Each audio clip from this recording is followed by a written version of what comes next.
down the hammer and pick up the pencil. You're about to listen to the Savvy Radio Show. Learn from real-life real estate investors, experience revealed with the Savvy Landlord as your host. Okay, savvy investors out there, welcome to the Savvy Radio Show. And I finally got the reins held down to the transaction engineer, Augie Byllot. This guy out of Celebration, Florida, has been doing it for years, before creative financing was cool, before the 80s, or around that time. But we're about to find out the exact details. First of all, I want to give you a scope of who Augie is. Over 50 units, multifamily, single units, duplexes, you name it. I believe his claim to fame is avoid banks. It's interesting because he has come from banks, the banking world. But enough of that, and I think that you're the creative financing genius. You lost me when I interviewed you for my book a year or so ago, but I love that the way you educate investors, young or old. And one of your students, Thomas Morgan, raves about you. He went to several of your classes. You've impacted his life, coached him, and that guy has coached me. And I have done like over 10 or something wholesale deals from Thomas, from him coaching me. And a lot of that goes to you, Augie. So thank you for continuing to serve around the country. Well, my pleasure, Stephen, and it's an honor to be here. Just from Florida to you're making an impact in Oklahoma, and I can't wait to see you speak coming up in March. So how did you get into real estate in the first place? Well, I bought my first house when interest rates were really high back in the early 80s. And I actually needed help paying my mortgage in order to improve my lifestyle. My first mortgage was 14%, and that was from a bank. Think about that. Not a hard money lender, but a regular bank. And so what I did is I converted a single-family house to a two-family, very common up in New York where I came from. And so I was able to basically cut my mortgage payment in half by converting my basement to a one-bedroom apartment. And little did I know at the time, I was actually converting my house from a residence to an investment property. A few years later, when I moved out, I was able to rent out the top, and now I have a two-family house producing income for me. And that was kind of the beginning, and that was back in the early mid-'80s. And as rates came down, I was able to refinance, improve my cash flow, and then we started doing some investing on a part-time basis. And it actually wasn't until about 2002, 2003 that I actually started doing real estate investing as a full-time business. But I did work in the corporate world as a banker for 22 years and did real estate on the side. And actually, real estate would help me to be able to take an early retirement about age 48, which was a nice change of lifestyle. It gave me the financial flexibility and the freedom to stop having to work on a schedule that was set by someone other than me. But back when you were as a banker yourself, most bankers are very risk-averse. They're scared of risk. How did you make that plunge getting into real estate? I mean, was it just because you were dabbling in it, or how did you really know this is what you were going to do? Well, I'm a big fan of mentors. And I actually met a fellow when I was working at the bank. And I guess this was maybe 1983 or thereabouts. There was a major financial problem that hit the bank I worked for. And they lost $400 million on a fraud. So what happened with us, I was in the sales area of the bank along with some other folks. And our travel and entertainment budgets were cut overnight to zero. And everybody was freaking out, fearing they were going to lose their jobs. And salespeople that can't travel to see their clients and their prospects are going to have a tough time selling against the competition. You're not taking people out to lunch or dinners. You're not building that personal relationship, which back then, that's a lot of what banking was based on, was personal relationship. So everybody's running around kind of crazy except one guy. His name was Al, and he was the only guy that would talk to junior sales folks like me. All the senior account guys, they were, in a class by themselves, at least so they thought. So one day I said, Al, everybody's freaking out except you. What's the story? And he said to me, Aug, I'm only going to work another 2 years at the bank, and then I'm going to put in my papers. I said, Al, how old are you? You're like in your early 40s, no? He said, yeah, I'm 42. And I was blown away. how at 42 or 43 or 44 are you going to leave the bank? And he said, I've been with the bank almost 20 years, and I have been buying 2 rental properties a year since I joined the bank. I've been able to get low fixed rate financing. My tenants are making my mortgage payments. I've been able to accelerate some of the mortgage payments. Half my properties are already free and clear, and I can simply live off the cash flow for the rest of my life. Wow. And wow, did a light bulb go off in my head. Here's a guy that works kind of a 9-to-5 sort of job, very traditional, and yet he's been doing something on the side that is actually doing something that I now teach, which is creating your own economy. And while he lived in the world of the bank and he, served their needs and did a good job for them for a long time, simultaneously, he was setting himself up to be able to say goodbye on his terms when he chose to and never have to worry about working a traditional type of job again unless that's what he chose to do. I applaud people who have jobs, especially people who have jobs they love.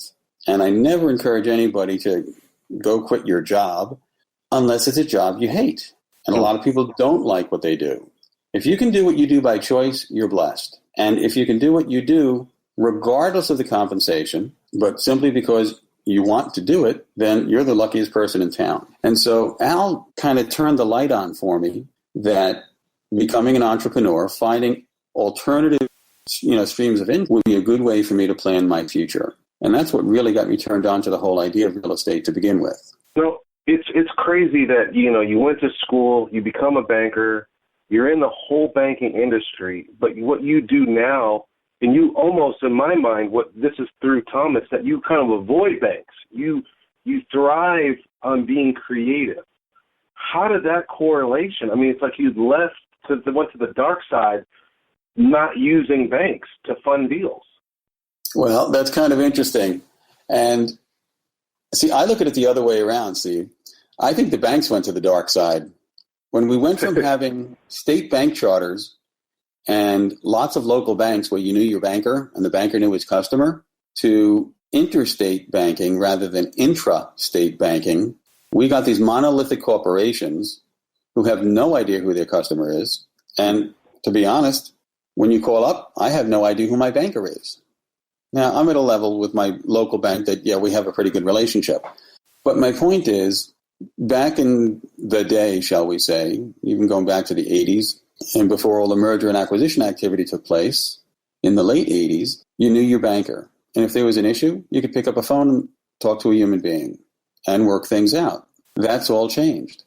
You talk to automated voices, automated response units, and you speak to people who read a script rather than have the ability to think for themselves.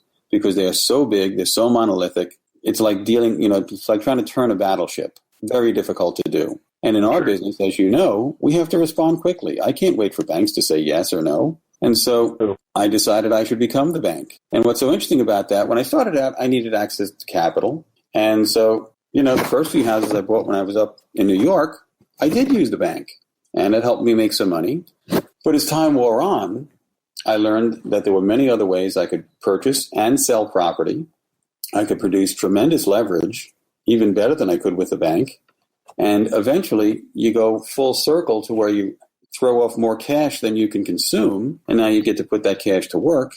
And effectively you get to become the bank. And that's a really powerful place to be. Okay. How are you? I know you split your time up now. You write a lot. You focus on your students. You're mentoring. But you're still in the trenches buying properties and doing creative deals. How are you finding your deals now? And what's that like? Walk me through your process of your daily routine of it's ready for you to buy assets. How do you find them? Well, the way I find deals these days, a lot of them are by referral. And I've been able to get into that spot because I have spent 12 years in what was then a brand new market for me, building my network. It started with my local RIA, my Real Estate Investor Association. I didn't have one in New York. I learned about them when I got to Florida. And that has been a really good thing for me because as soon as I got there, I volunteered to help.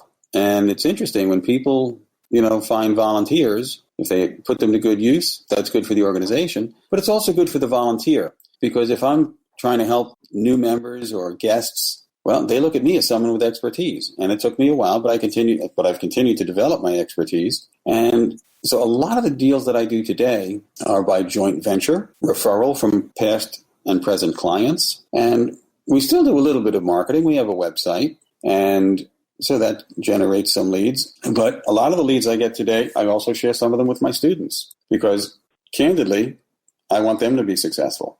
Yeah. And I just gave a girl a 3-unit package that I, should have kept, but it was more fun to see her grow her business than me to add another unit. It's just interesting the joy you have and knowing that someone's wealthy and living their dreams from you helping them, which is fascinating. You know my story in that I didn't get into this business to teach, but it was something that was literally evolutionary. After being part of this organization for a few years, and one of the things when I volunteered, they said, would you lead a group?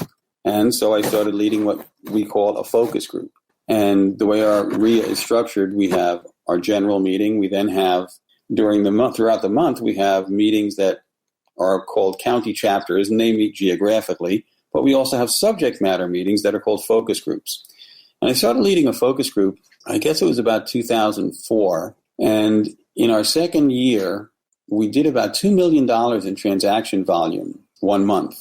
So I wrote an article for our newsletter because I was really proud of what these people had accomplished. And so it was then I got asked if I would teach a seminar. And, my question was on what? But our executive director thought that I might have a message. And so I did. I taught my first seminar, and I think it was on lease options. And quite a few folks showed up. And what I found was that people had a real hunger to learn. And this is, as I've said before, the only business I know where the little guy has a level playing field with corporate America. I know lots of people in this business who have become self-made millionaires, multimillionaires, and not everyone does. But I've seen people that have a passion and a plan and a willingness to take effective action. It's not just taking action, but taking the right actions, effective actions that lead us to our goals. And the sky is the limit. No, I love it. Man, I can listen to you for hours. I love your philosophy behind it. Big corporate banks, mahoganies. Now we're with crowdfunding and creative financing. Someone from nothing like myself can become a millionaire. And it doesn't take a long time, and it wasn't a tremendous amount of work. It was just education. But it's also the action, Steve. And you've taken action, and that's to your credit. You have built what you built. Nobody handed it to you. And, it makes me think of a story. Two of my coaching students, a husband and wife, they have 6 kids, and they came down to Florida from up north. And they had a business, but it wasn't a business they could transplant. It was one that they really didn't want to do anymore. And so they came to me and got involved in my coaching program. And through the program, they were able to learn enough that they actually they were renting a house when they got here. They were able to purchase a home and 6 beds, 5 baths. Wow. Now, they didn't have a bunch of money. As a matter of fact, they didn't have much at all. 6 beds, 5 baths, and a pool. And they were able to buy it with no money down and were able to take over the payments on the existing mortgage. Now, the seller had a problem. He owned another home, needed to sell this one, and was struggling because it had a pretty high mortgage on it. But they could afford the payment. They just didn't have a down payment. And the deal they negotiated was the seller paid the closing costs, and they simply took over the payments.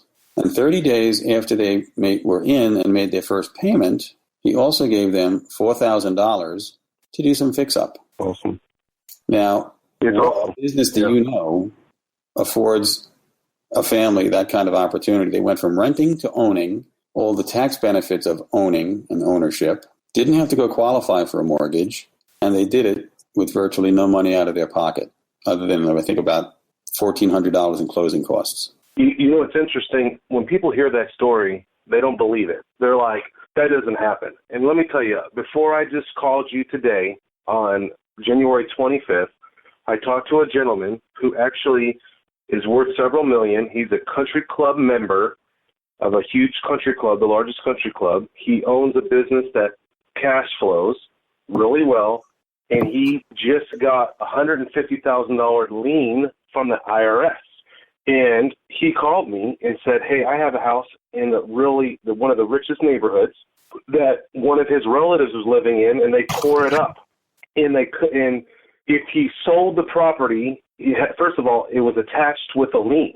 Mm-hmm. But his problem was, and that's one thing I love about you in real estate in general, is that we solve problems. And that's why I love talking to Thomas, because every time I have a problem, I call him and he says there is a solution. So he calls me, he says it's a $160,000 house. He owes $88,000 on it, and he was going to try to sell it for what he owed on it to this lady. But the IRS is requiring him to pull an appraisal, and then whatever the equity was in the property, he would have to pay. So I said, wait a minute, stop it. What's your problem? He says, well, it's $1,000 a month to maintain this home, the mortgage, payment, taxes, and insurance. And he says, I just don't want to pay it anymore, and I'm done. I said, how about this? What if I take the property over subject to the existing mortgage? I just make the payment. I'll put the fix-up money in it to get it rented. We'll rent it for $1,700 a month. We can split that and I'm like, are you going to pay this $150,000 debt that you owe the IRS? He's like, yes, but it's going to take me a while. Okay, we'll have a contract. Whenever the lien is removed, we'll work out some sort of an equity split. But when I rent this house out for $1,700 a month, I'm going to make my $700 a month back to pay back any fix-up I have. After that, we're going to split that. I could acquire this whole $160,000 asset. I'm going to have no money down except for whatever my repair costs are. Mm-hmm. I mean, that's today. That's today at 2:35 on Monday. I'm going to that property, hopefully locking that up on a subject to contract that I got from Thomas. From you. Yes, I know where he got his contract. Yeah, I know. And and I can't wait for you to come and speak and educate us more. All right, let's keep on. It's not the Steve Vann show here. Tell me about what do you think of the market here in Oklahoma City? We just found out that they're laying off thousands of people. Oil is at $28 a barrel. You know, in 2008 it was $140. That's 8 years ago. You've been doing this for 20 plus years, since the 80s. What do you think of the market right now? Any predictions? What's your thoughts? Well, real estate is a very local business, as you know. And if you've got substantial layoffs, obviously that's going to cause a potential for foreclosures, which creates an opportunity for short sales. However, the other thing I would look at, and it's one of the things that, I've been training my students for the last 3 years to become masters of the subject to transaction, because over the last 4 or 5 years, we have had the lowest interest rates pretty much in a generation, maybe two.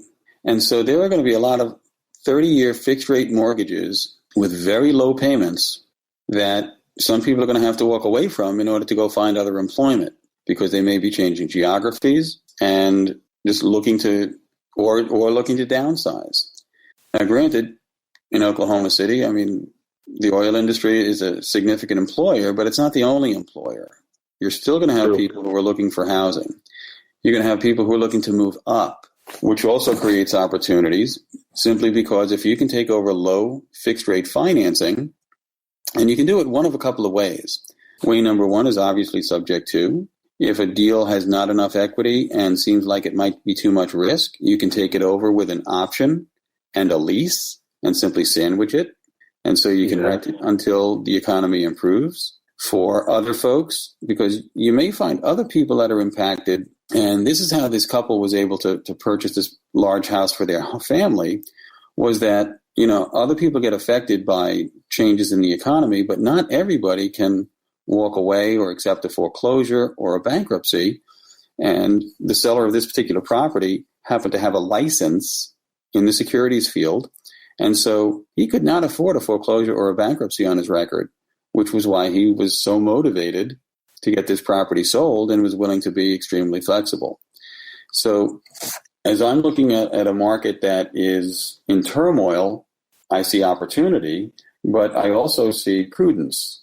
And where the prudence comes in is if there's not enough equity that gives you a reasonable cushion, rather than taking it subject to and owning it, in certain instances, I might prefer to use a sandwich lease, a master lease, and in both cases, you get an option as well that's a long-term option so that I can exercise that option sometime in the future when I've created a safer buying situation. I would also, when I'm doing that, I would make sure that the properties are placed in trusts, land trusts preferably, because had the fellow with the IRS lien had the property in a land trust, that lien may have gone against him personally, but would not necessarily have contaminated his property. Yeah, I thought that was interesting. I mean, and it could, depending on the attorney in the bankruptcy court or wherever, the IRS court. But yes, you want to kind of segregate those as much as possible, and whatever you need to do that. Right. We want. What do you think? We want to protect our investment properties, using other legal vehicles that will prevent personal liability from attaching to our business assets, and vice versa. And I'm a big fan of the land trust simply because it does provide tremendous privacy, and that also helps prevent identity theft, reduces the likelihood of, being engaged in a lawsuit, because if it doesn't look like you have deep pockets, people aren't going to be interested in you. But if they go in and look you up on public record and find out, oh man, this guy owns 25 properties, he must be loaded. That's when those contingency attorneys get kind of excited because they figure there's some deep pockets they can dig into. I know that all too well. Back to the market. Is it a bubble? Do you think it's a bubble? I think it's a bubble. I think it's about to burst. I've talked to some very experienced investors, and they're just waiting for the housing market to kind of crash. Not like it did back at the subprime. What's your thoughts on that? Like, I thought that Florida would never have as many foreclosures as it did at the subprime debacle. Mm-hmm. But what do you see the market now? Is prices in your area, are they overinflated? Like areas that were real war zones here in Oklahoma City, I've seen a 20-30% increase on hood property that I would only pay 18 to 25 to 20. People are paying 30 to 35 for it. Mm-hmm. And I'm just fascinating. One, I'm thinking, should I sell some of my inventory? Two, and I checked this person out, and they've been buying for a long time. What do you think, what does that mean to you when I say it like that? It depends if you are an equity investor or a cash flow investor. And what I mean by that is, when the Florida housing market got hit, Florida, California, Nevada, Arizona, there were certain markets that got really crushed because they saw the big increases, and so they fell from the highest points. Now, during that time, I did watch, Florida had millions. The foreclosure number was in excess of 1 million. And it's crazy.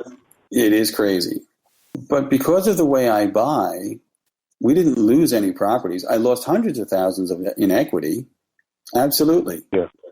Not all of that equity has returned, but my cash flows were barely impacted. And so on that part of my business, that part of my portfolio, it's irrelevant. I don't mean to cut you off, but so you're not necessarily an equity investor, because sometimes I buy property for equity for my financial statement so I can borrow more money. Mm-hmm. It's like a fake game of equity, pull the equity out or leave the equity in and borrow against it to leverage another property. But see, I look at it a different way, Steve. The way I buy, I don't pull equity out to go buy properties. I buy properties with certain criteria. If I'm going to buy a property that I'm going to hold, I'm going to buy it on terms. I'm either going to take over existing financing, or I'm going to pay the seller for their equity in installments, or I'm going to control the property without owning it and make money on it, cash flow over the long term, and have an option to buy it later, buy it for cash down the road. Buying something for cash today, times out of 10, is with the intent to renovate it and resell it so that I'm moving the money quickly. I'm getting a yield on it quickly, and I'm going to revolve that money 3, maybe 4 times over the course of a year. And so that's, called velocity of money. So if every time I'm turning my money, I'm getting a 15% net spread on it, well, that same dollar is going to produce 60 cents this year. If I can start the year with $100,000 in cash and turn that $100,000 into $145,000 by the end of the year, that's pretty significant, I think, because we don't do it with $100,000. We might do it with $500,000 or $1 million. So now that's not where I started out, but it also, on those deals, it does not always have to be my cash. So I think what you're saying, ultimately, and joint venture partners frequently put up the money. So if I have no money in the deal, what's the return on my investment? Infinite. And if I can with enough private money and enough partners, I can do 3-4 deals a month. And so if each of those deals is producing, a significant return, and our average, I would say, is probably $27,000 a transaction. We have you're more driven by the terms of the deal, not necessarily because the funding is there, either private money but it's the favorable terms is what you want to leverage as much as possible. Yes, for the long term, I want terms. You bet. It's no different in some people's eyes than going to the bank, but I'd rather not have it against my credit or my debt to income ratio. I don't want that stuff on my credit. And if I don't, just makes sense. That way, why should I? Okay, so like myself, I'm not educated about the creative aspect of it. And a lot of people just don't know. First of all, a lot of people don't get into real estate because they think they have to have money or they don't think they'll get approved. How do you walk people through being creative? Like, it's against the norm. This is what everyone else is doing. You got to apply for a loan. There has to be equity in the place. You got to put money down. Not at my level of investing, but it's got to have enough equity in it for me to not put money down. How do you convince people, or not convince them per se, but how do you educate people to understand about being creative, like your methodology? Well, for sellers, I seldom use the word creative because that frightens a lot of people. It sounds like mumbo jumbo and he's, waving a magic wand. He's a witch doctor. But instead, I really sit and I try to understand their situation. A seller of a piece of real estate is only selling it 9 times out of 10 to achieve one of 2 objectives. And those objectives are peace of mind or debt relief. Peace of mind because I have a job transfer, I want to relocate, or I want to move to a bigger house, or I want to downsize, or whatever that reason might be. I lost my job, I'm getting a divorce. People refer to this as motivation. And, I seek to understand the motivational trigger for a seller. So peace of mind is one issue. Debt relief is the other. I lost my job. I can't afford it anymore. That's a serious motivator for people. And so by understanding their situation, I learn what the problem is that they really want to solve. And rather than being creative, and then maybe it is being creative, but I simply seek to find a solution that's going to provide benefits for both of us. It's what I call win-win investing. And so I'm going to sit and talk with the seller, and I'm going to determine what is their true situation. If they were to sell the property today, conventionally, what would their sales expenses be?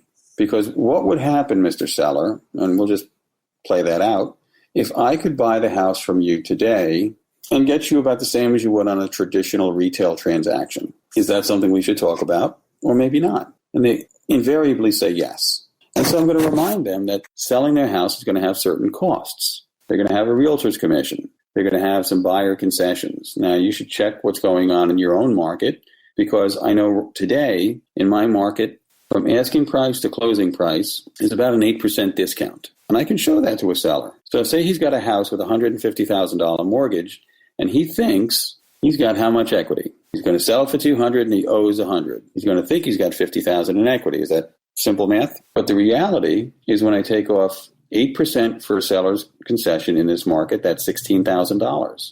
His $200,000 is going to be more like $184,000. But he's also going to pay a realtor's commission, probably around 6%. And for simple math, we'll just stay at the $200,000. That's another $12,000. Because of the number of houses on the market, he may get stuck paying both sides of the closing costs.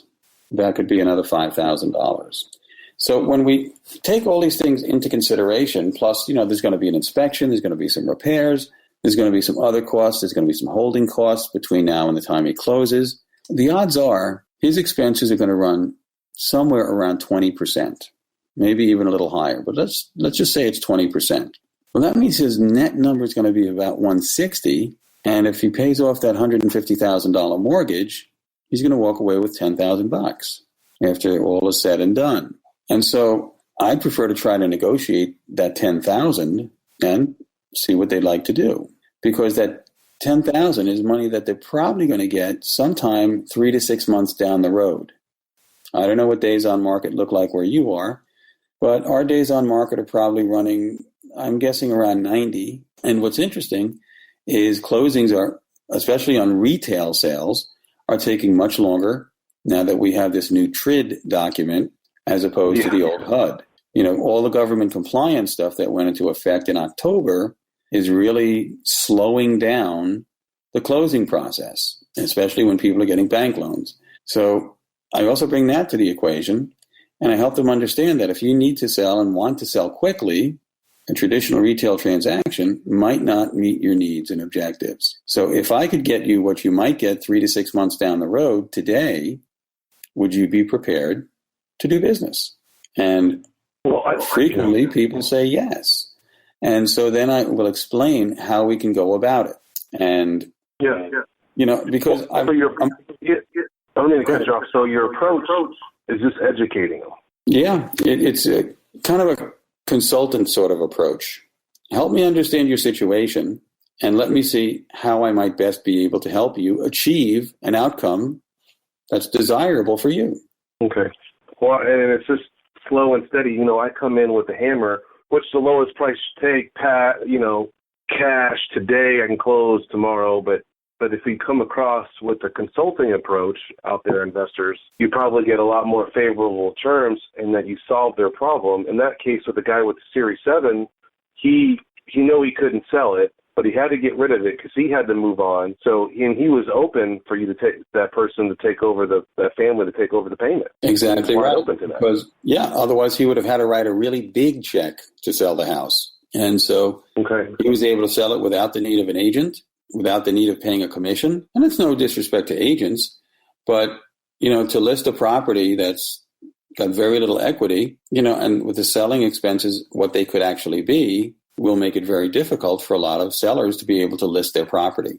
And so, if things in your market become increasingly chaotic, one of the benefits you bring to the table is being able to buy without the seller having to pay a commission. True. I mean, that's a great savings. That's a technique I use when I do cash. Or just you're saving 8%, right, 6% right there. You should automatically ask for that when negotiating. Mm-hmm. All right. Well, let's talk about what you're doing down there in Celebration, Florida. You're doing Creating Wealth USA. It used to be PACT. You changed the name. Why'd you change the name? Well, PACT is our coaching program, and Creating Wealth USA is our education and training company, because we have a number of different ways that we help investors or people who would like to become investors get into the game. We have home study programs. We have kind of a go-at-your-own-pace coaching program called our Quick Start program. And PACT stands for Personal Action Coaching and Training. That's a full 6-month, high accountability, very structured coaching program. So it seemed that Creating Wealth USA more clearly stated what we do. We help people create wealth, and real estate is our niche. And then PACT itself, just say to somebody, would you be interested in the PACT program?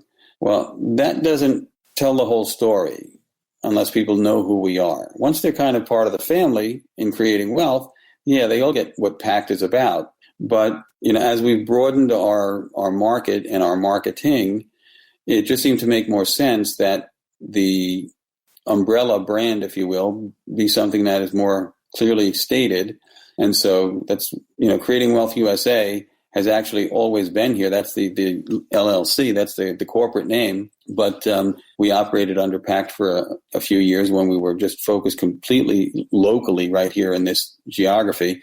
But we've begun to expand a little bit because, I've met people around the country at, workshops and conventions and other things. And people said, well, we'd be interested. And so, we've begun to expand. And so that's why we use the Creating Wealth USA brand. Got it. Okay. Tell me or tell these folks about the Rainmaker Retreat. Well, the Rainmaker Retreat is an event that we do on an annual basis, and it stems from the term Rainmaker, which is a person in a business that can generate big revenues and actually more business than they can as an individual handle. And the term is predominantly used in the legal profession, especially when somebody who had great visibility, like a governor or a mayor or a senator or congressman, when they no longer serve in public office, many times they're hired by a law firm, not because of their brilliant legal skills, but because of name recognition, face recognition, and their ability to attract business. Now, we had a governor here in the state of Florida a number of years ago, and when he finished serving his, second term, he opted not to run again. I think he had national office ambitions, but that's an aside. But a huge law firm here in Central Florida hired him immediately, and through his name, throughout the media, commercials, billboards, look who's now joined the firm. And the reason was because he could be a rainmaker. Now, I don't think he would ever show up in court. I don't think he would ever do paperwork for a client, but he's the guy that could bring in the business. So that's what a rainmaker is about. And so the Rainmaker Retreat is actually a multi-day event that we do here in Central Florida once a year, that we teach investors how to really take their business to whatever level they're looking for. Now, it's not that we're going to take you from a brand new investor to a millionaire overnight, because that's just not going to happen. You're going to have to work. But whatever level you're at, we can help you get to the next level and the level after that. Because everybody that comes to these events, they're always a little different. There's always a slightly different theme, whether it's financing or transaction engineering or marketing or, pick the subject. We kind of cover the entirety of the creative investing world, but there's always a focus. We even did one where we were focused on the inner game, helping people build their confidence, improve their communication skills so they could effectively negotiate, handle objections, and ask for the business to get the paperwork okayed. We don't sign contracts, but I always ask the seller to okay the paperwork. And it's much less threatening. And the idea behind it is we're in the business to help people, and you don't help people by scaring them. You help them by simply showing them the solution for their problem and allowing them to choose to take advantage of it. So the Rainmaker Retreat is going to be this coming May, and we're really excited about it. It's going to be here in the Celebration area, and it's a great time of year to come to Florida. So we'll get more word out to you and to your folks, because we'd love to have some of them come and join us. Yeah, that is my goal, Augie, is to go to one of your retreat classes. It is on my bucket list, per se. Thomas is raving about it, and so I need to attend it. Well, all right, Augie, how do people get a hold of you? What's your website? Is there a phone number? I know it's creatingwealthusa.com. Is that right? Yes, creatingwealthusa.com is our website. And then folks can reach me. There's somebody calling right now. Yeah, I know. Wants to tell you that. My apologies.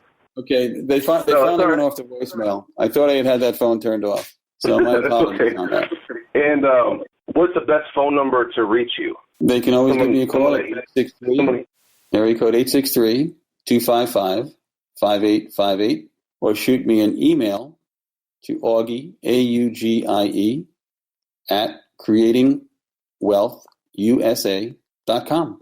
Fabulous. If I could say one other thing to your listeners, I do publish a newsletter called the Intellectual Capital Report. And if they go to my website, they are welcome to sign up for a complimentary subscription. We've been publishing it now for 9 years, and we've got probably 2,000 subscribers out there. Okay, so I'm on your website right now. Where do they go? They go to, how do they You'll see on the right side of the website, you will see sign up for our newsletter, and that's the Intellectual Capital Report. There it is. Start here. Okay. Email address, and we will get you on the distribution list, and you'll receive it in your email box the first week of every month. Fabulous. Hey, Augie, I really appreciate your time, and I'm excited to share the stage with you shortly, and life is good. Thank you so much. I'm looking forward to it, and we'll see you soon. Investor Weekend is not far off, with over 10 information sessions to increase your portfolio. Log on to www.investorweekend.com. Whether you are a seasoned investor or never purchased a property before, you don't want to miss the Investor Weekend. Join us for a powerful, knowledge-packed weekend with over 10 informational sessions that are bound to enlarge your real estate investments. You will hear from the best national and local real estate investors that will share practical and relevant experiences with you, the investor. There will be several networking sessions to connect with other like-minded people for potential funding, partnerships, and yes, hot deals. Go to www.investorweekend.com. Did you know we meet once a month for the Landlord Lunch meeting? The third Wednesday of every month. Go to landlordlunch.com. Thanks for listening to the Savvy Radio Show. Glide online and listen to our other motivating episodes at savvyradioshow.com. Connect on Twitter at LandlordBook and always be buying assets.